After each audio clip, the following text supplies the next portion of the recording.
Hi, good evening, everybody, and welcome to the Three Broke Guys webcast for Thursday, November 4th, 2016. Special broadcast as the Friday Breeders' Cup races need to be handicapped and need to be addressed, and we can't pass up an opportunity like that. Tonight's show will discuss the late pick fourth for Santa Anita from Friday, also known as the first four races of the Breeders' Cup. The sequence has a guaranteed minimum pool of $1.5 million. It begins with race 6, the Breeders' Cup Juvenile, and concludes with race 9, which is the Breeders' Cup Distaff. Post time for the Breeders' Cup Juvenile Turf is scheduled at 5:25 Eastern, 2:25 Pacific. Tonight's show is going to have a little different feel, as our regular host, Rich Sharp, is unable to join us because he's dealing with a family situation, and we just want to wish Rich and his family the best at this time. Yes. All we can do is hope that we can do as good a job as he would do on a weekly basis.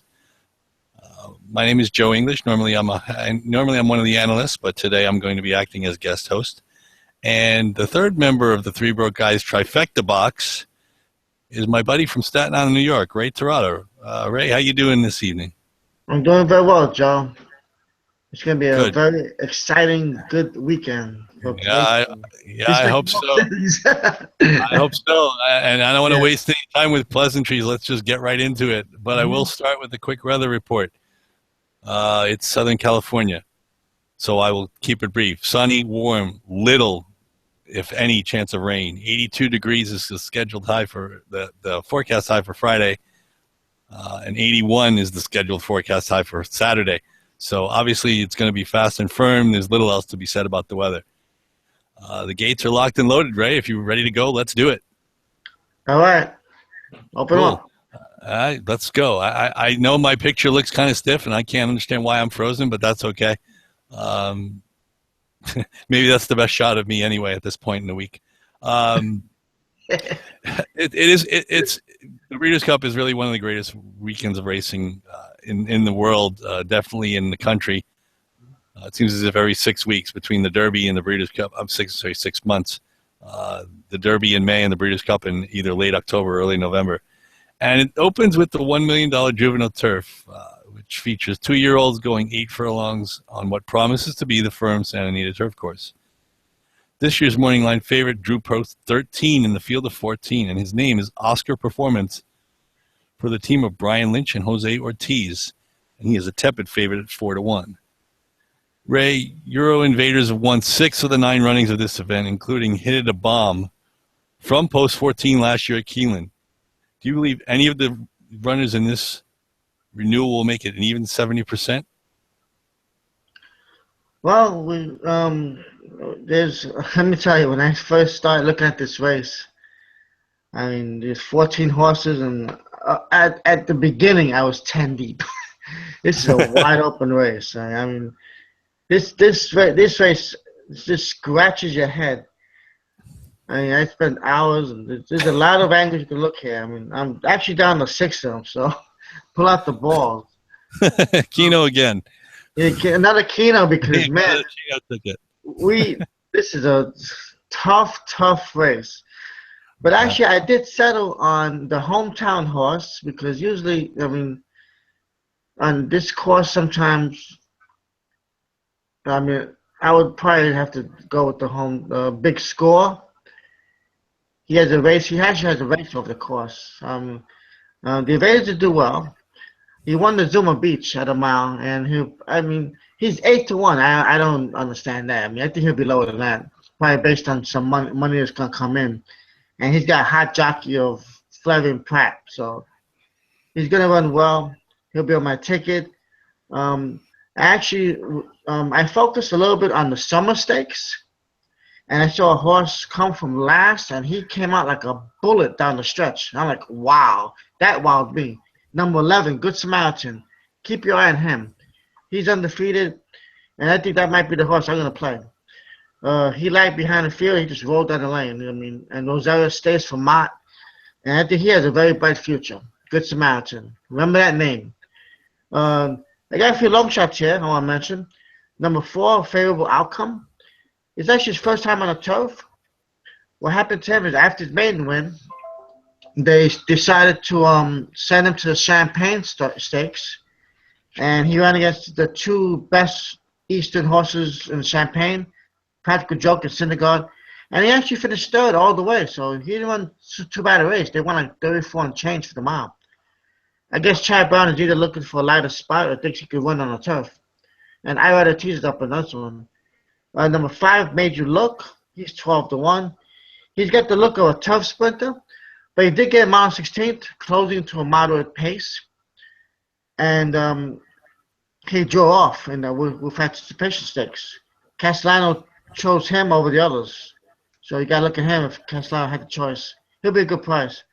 Number 7, JS Choice.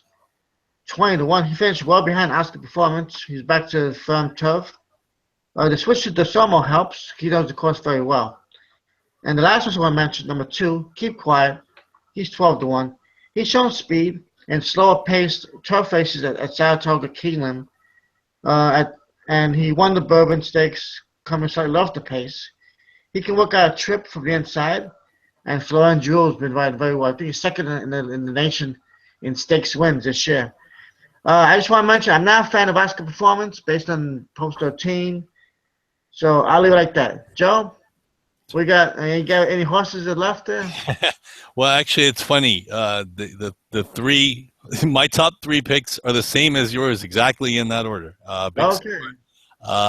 Again, he drew really well. The only thing I worry about when you have big closers in deep fields is that there's possible traffic problems.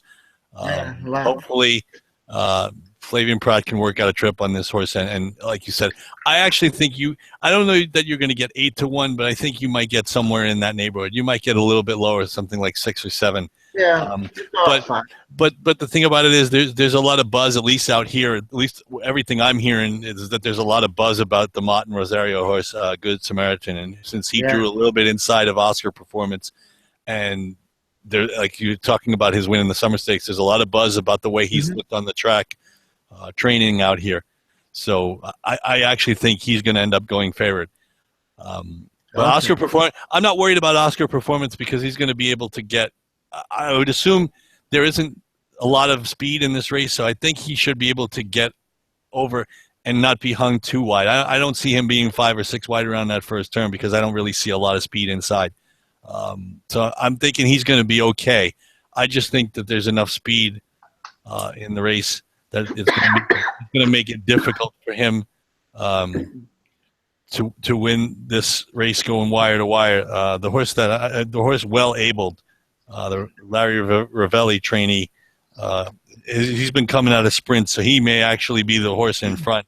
And if Oscar Performance can settle a little bit, then he may have a really good shot. He may just be able to sit outside the 9, take the lead at the top of the stretch, and maybe try and kick clear. And let's see if Big Scorer Good Samaritan can come and get him. But I will mention the one of the Euro horses that I kind of like a little bit. I wish the price were a little better on Intelligence Cross. Aidan O'Brien and Ryan Moore are a really deadly combination. He gets first-time Lasix. First time he's going beyond 6 furlongs. And this is, amazingly enough, this is the first time the horse is actually going to have to negotiate a turn in a race. So we kind of don't know what we're going to get from this horse. If he can do all those things, he might be worth a bet. But again, I don't think at 6-1. I think he may actually drift up a little bit. Again, like I said, there's a lot of buzz about Good Samaritan. But it's an interesting race, and the reason the favorite is 4-1 is because there are a lot of chances that Ray mentioned on his possible Keno ticket that he's going to play in his pick 4. So I would go just like you did, Ray. I would go 6, 11, 4, and I would include the 8 on my pick 4 ticket. So I would go 4 deep through that race to try and survive. There's still obviously 10 other possibilities that would knock me out in the first leg, but I would go 4 deep in the first leg of the pick 4.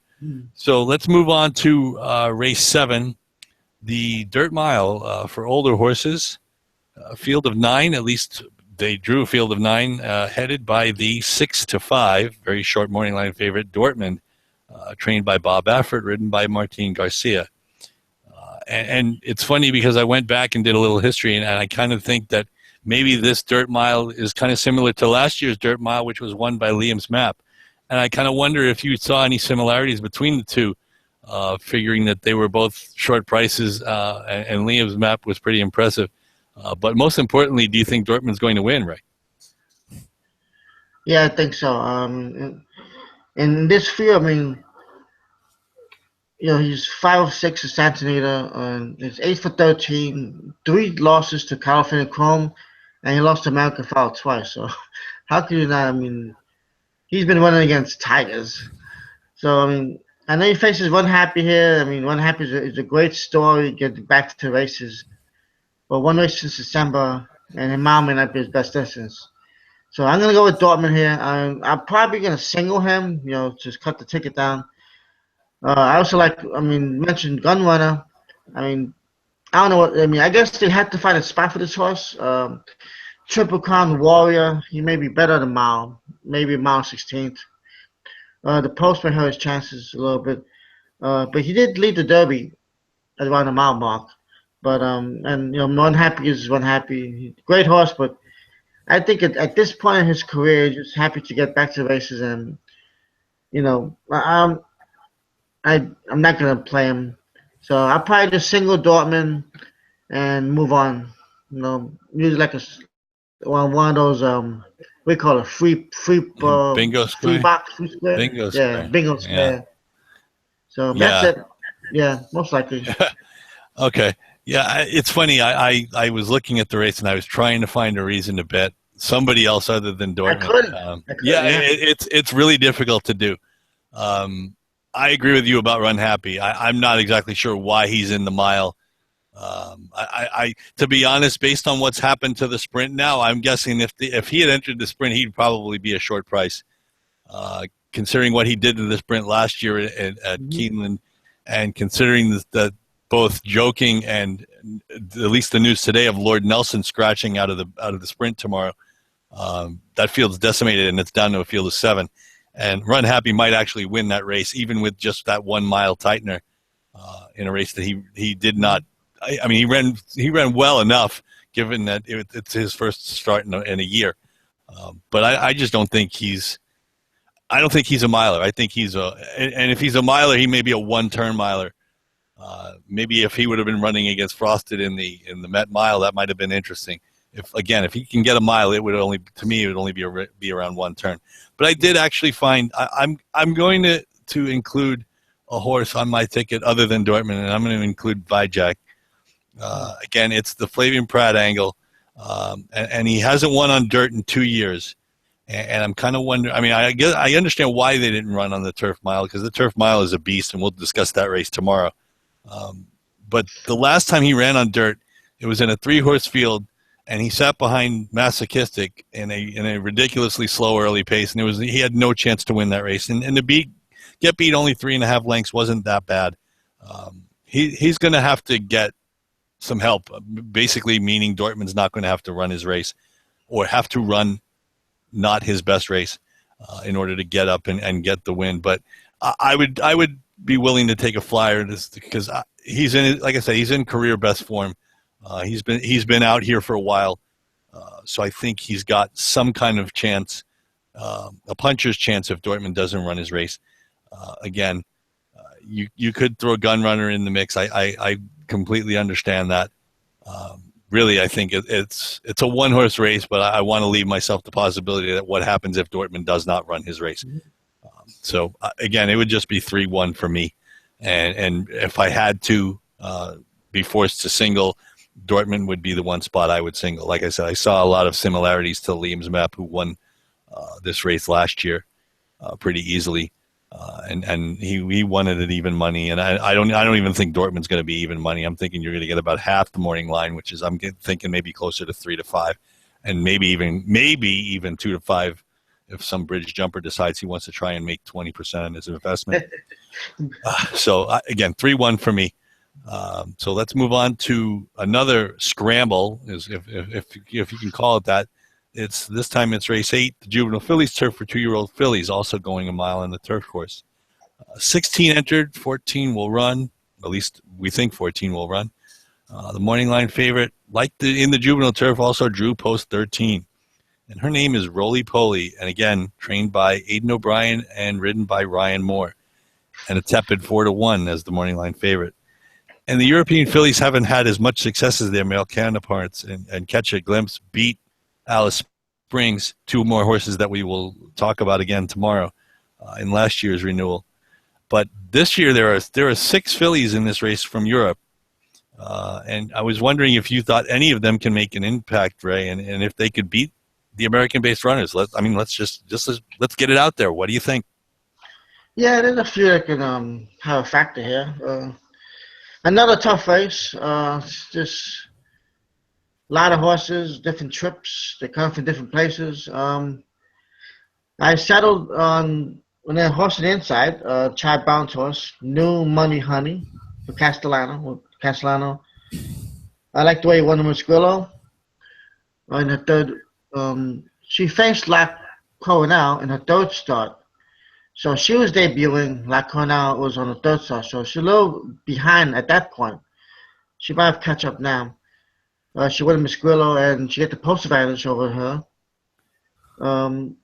Castellano Brown, a lethal combo.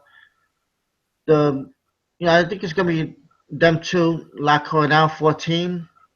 Wants to be near lead. Faces probably a wide trip going to 2 turns. There's not much. Maybe go like a quarter of a mile before the first turn. But Florida Jewel, he'll work out a trip. I did have one euro here. Spainberg for Kathy Riffo with Dettorio. Frankie Dettorio's. I think he won 11 races in the British Cup. So. Mm-hmm. He likes to have his big jump on one of the days. Mm-hmm. Actually, his horse 4 for 5. Picks up Lasix and stretching out to a mile. She should run well. She's always been in there. She lost 1 race. Been carrying a lot of weight. Drops to 122. So I also like number 5, Victory to Victory, Grade 1 winner. That's very key at Woodbine. And with left Drew, I was surprised Drew got off the horse, but Julian Brew's no slouch. He's a good rider on the turf, 20%. Mark Cassie, is there to win. Got a good kick, this horse. He'll come closing. And the long shot I was looking at also, number 11, Rimska, 20-1. If you like Money Honey, you got to like this horse because they finished close together in the. Actually, this horse had the lead in the Musquillo, and Miss Money Honey came and got her. First time Lasix, Ortiz replaces Giroux. She'll get a good trip. She should be in the lead. And for the mile. So those are my 5 horses. You get the 3, the 14, the 4, the 5, and the 11. Try to stay away from the favorite. Roly Poly's a good horse. Nothing to fault. 3 for 7. First time Lasix. Aidan O'Brien, Ryan Moore, they always come here with their guns. So yeah, it's gonna be a good race. All right, Joe, we got. It's funny. We're unfortunately we're thinking a lot alike, and I know Rich usually says that's really the kiss of death. I was also on New Money Honey, and part of the reason was I was just looking at, when are you going to get Chad Brown and Javier Castellano at 10-1? It must be Breeders' Cup. Figuring that, like you said, they work well together, and I think Castellano kind of knows what he has here. And if we can get 10-1, that's great. You did mention Florent Giroux, and if you look at him, he was on actually 4 of the runners in this race the last time out. So obviously he had to choose one, and he chose the Cassie runner, which is fine. And again, it's post 14. And the one thing about open length, when you win a turf race by open lengths, that's saying something. And she's done it twice in her 2 starts. Again, post 14 might be a hindrance, but maybe the draw will make the price go up. Maybe she'll be closer to 5-1, or maybe even 6-1. If I remember right, Hit It a Bomb was the morning line favorite last year. He ended up drifting up to about twice the morning line price, and he ended up winning at 7-1.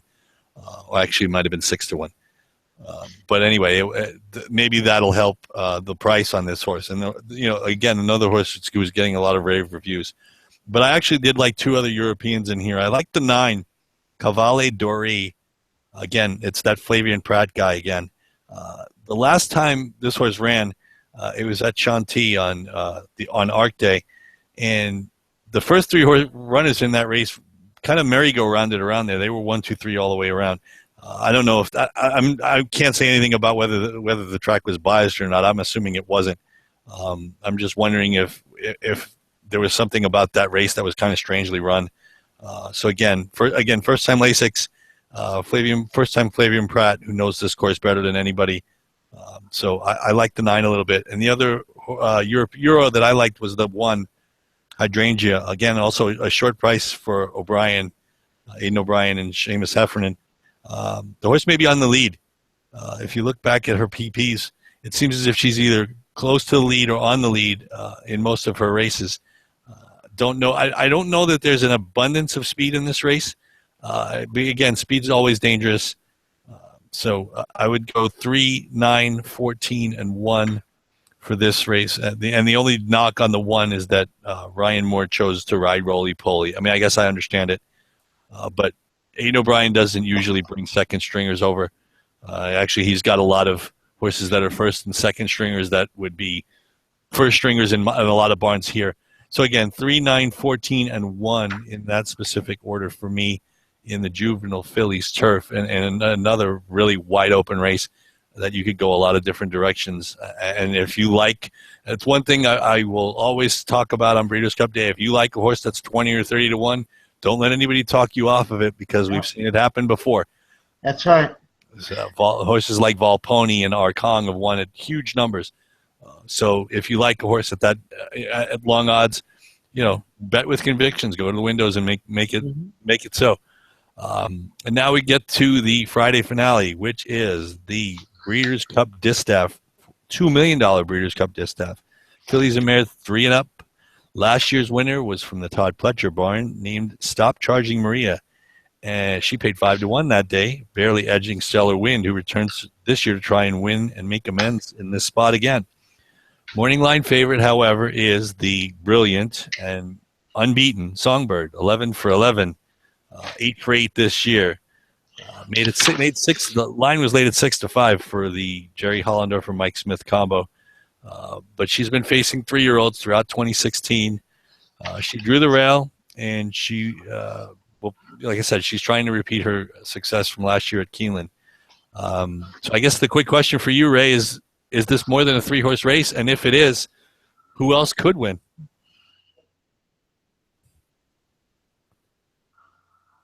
No. I mean, we could spend an hour here talking about each horse. They're all great. These 3, play the triple boxing, go get a pretzel. There will be people who will do that. Yeah. I don't know. What I see, I think Stella Wynn right now is the top of her game. She beat Beholder twice. She just missed the last year's Breeders' Cup this time. She had raging form. I think Espinosa might be the difference in this race. That's what I feel. And I think she's going to win. I'm putting Beholder second. She's a legend. I mean, the last 2 races, she was not at her best because she forced to go to the lead against Stella Wynn. She likes to target, and I think she's got one now. Santita, she's 13 for 15. I think the problem I was having is to go 2 deep or 3 deep. Songbird, I like Songbird. This says she's going to be pushed from the beginning. But Mike Smith, you know Mike Smith. He's just going to go out there and wing it, and he's going to say, come catch me, best horse. And that might win it, too. So, I mean, if you have the money, you go 3 deep and just, call it a day and hope that the longest price wins. I don't see anybody else in this race. I mean, as far as, things happen. So, got a few decent horses here. Landover Sea, Bido, Carolina, I'm a Child Box. But I would tell these 3. If I had to choose one horse, I'll probably right now, put a gun to my head, I would probably go with Stella Win to win. I mean, the last few times on the show, I was kind of not for her, but she's convinced me that she's in dynamite form, and she's just getting better and better. And that's it, Joe. I hear the monkeys warming up in the background. I think they're starting to play "I'm a Believer." Yeah, that's right. just just I believe now. just as a tribute to Ray's actual belief in Stellar Wind. Yeah, you're right. It's Now funny. she'll lose. No, don't go there. I don't think you can put that. You're not that you can't put a jinx like the Cubs just got out of. Congratulations to the Cubs and all their fans, by the way. It's funny. It's six words you never thought. Nobody in my generation's ever heard. The Cubs are the world champions. It's pretty amazing. And their parade's tomorrow. But anyway, let's get back to race 9. I actually like Beholder to turn the tables on Stellar Wind for a lot of the reasons you mentioned, Ray. I think I was listening to a couple of blogs, and I think a lot of people mentioned, well, we'll look at what Beholder did when she had a target in the Pacific Classic. And she, I mean, this target is a little bit better than what she was running against in the Pacific Classic that day. She drew perfectly. And unless through some strange occurrence, she ends up 4 or 5 wide on the first turn, I think she should. I'm assuming she's going to sit a beautiful trip. She should be able to sit right outside Beholder. Outside of Songbird, and there might be 1 or 2 others inside, maybe 1. I'm hoping only 1. I actually kind of think Carolina may actually be on or close to Songbird early in this race. And Songbird's going to get tested, and it may not just be one time. It may be by 2 or 3 different horses today. But again, Beholder drew beautifully. She's never out of the exact at Santa Anita, and she will test these. She will. I'm assuming she's going to give her best effort, given that this is her last. This is her last start. So I'm going with Beholder. I can't knock Stellar Wind just for all the reasons you've mentioned, Ray. Victor's won a few big races, if I recall, in the last couple of years. So I don't think he has any problem, and I think he'll work out the right trip. The only thing I'm not sure about is where's she going to be tactically. Is she going to let Beholder go around her and sit outside Songbird? I kind of get the feeling if Carolina doesn't go, then Stellar Wind is going to sit in the 2-hole in between horses, because I don't think Victor's going to let Gary Stevens get over on him on Beholder. Right. But tactically, it's a really interesting race tactically, because somebody's going to have to challenge Songbird early. At one point, they're not going to let.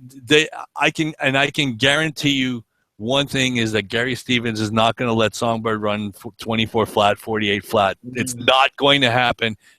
Neither Victor or Gary will let that happen.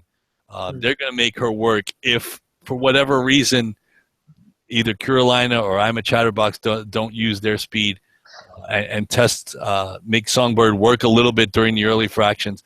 It wouldn't surprise me if one or both of them even made an early move, maybe at the half-mile pole, maybe at the 7/16 pole. Again, it depends on how it plays out tactically. Ideally, I think Songbird's going to be on the lead and Carolina is going to be outside. And then maybe what'll happen after that is Stellar Wind and Stellar Wind and Beholder are in the second flight. But I really also don't think I don't think Victor Espinosa is going to let Gary Stevens and Beholder box in Stellar Wind. So it's going to be a real interesting tactical race. I want to see how it plays out. Sadly, I'm not sure I'm going to even be able to see it. I'm going to try and get it on my phone. But I will be at work tomorrow afternoon. Like I said, I started a new job. But anyway, so to me, it's 8-5. Again, just to comment on Songbird, It's hard to accept 6-5 on a filly who has never beaten or even faced older horses. She'll be in front from the get go, as long as she breaks well. I just think she's going to be tested multiple times in this spot, and it could be by both, by Carolina, both and Sterile Wind and Beholder, and possibly I'm a Chatterbox. But again, it could be that she's the one in a generation filly who just runs holes in the wind. And I hesitate to bring up horses, a specific horse named Ruffian, because of the fate she suffered. But hey, who knows? Maybe she's that good. Maybe, go ahead. Lady Secret. She run holes in the one too. Yeah, but I don't think. I don't recall that. I'm trying to remember if she did it as a 3-year-old facing older for the first time. Yeah, that's what I mean. And based on figures, the first Breeders' Cup she ran, I think. What was it? Life's Magic, I think, beat her, right? Because Life's Magic beat her at Aqueduct, if I remember right. Right. Yeah. That's 4. Yeah. You're right. And then at Santa Anita the next year, she was just lights out. Right. Yeah. So again, for me, on my pick 4, I would just go too deep. Again, it's hard. It'd be hard to accept 6-5 on Songbird and 2-5 on Dortmund on the same ticket, even though the 2 juvenile turf races could yield bombs. So I would go 5-8 on my pick 4. So for my pick 4, I guess Ray and I were talking earlier, and I'm going to give you a pick 4 ticket. My pick 4 ticket would be 4x2 by 4x2. So that would be 32 combination, actually 64 combinations for a $32 ticket. So in race 6, it's 4, 6, 8, and 11, with Big Score being my top selection. Race 7 is the Breeders' Cup Mile with Dortmund and Vijak 1 and 3. The race 8, the 1 Hydrangea, the 3 New Money Honey, the 9 Caval Doré, and the 14 La Coronel. And in race 9, the 5 and the 8, the 2 older fillies, Stellar Wind and Beholder, for a $32 play. Ray, what would your pick 4 ticket look like? Mine would be, I would go 6 deep, 6 by 1 by 5 by 3. And it would be the 6, 11. Actually, let me go in order. 2, 4, 5, 6, 7, 11. With the 3. With the 3, 4, 5, 11, 14. With the 1, 5, and 8. Now I have an alternate ticket. I would go 10 deep in the first leg, and then take out Songbird. So that could also be another ticket I'm gonna play, depending on how I do early in the day. So yeah, I got something to do. And sadly, 10 deep doesn't guarantee you anything in this spot. No, actually, it's like I said, the juvenile turf races are pretty amazing races, and they are very difficult. Okay, so that's how we would attack tomorrow's pick 4. We will be back tomorrow night. We are going to do another show at our usually scheduled time, midnight Eastern and 9 p.m. Pacific. We have not discussed the format yet. We will discuss it shortly. There are 2 pick 4s, just so that everybody's aware. There's one from races 4 through 7. The 4th race being the juvenile filly race on Saturday. That would start the earlier Breeders' Cup pick 4, and I'm not sure there's a guarantee for that pool. The late pick 4 on Saturday, which would conclude with the Breeders' Cup Classic, which also includes the mile and the juvenile. That race, that pick 4 sequence has a $3 million guarantee. Yeah. So again, it could be that tomorrow's show might be a little bit longer. Maybe we discuss both sequences, or maybe we just discuss every race. And try and get, or maybe we'll do one sequence and then do another couple of of selections, horses that we kind of like in the earlier races. But again, we will be on again tomorrow night at 9 Pacific, 12 o'clock Eastern, midnight Eastern. We hope that everybody has a wonderful Breeders' Cup wherever you're watching it from. Thank you for joining us. We hope we've given you some good advice, and we will see you again tomorrow night. Good night, Ray. All right, good night, and good luck, guys. stick with your bets.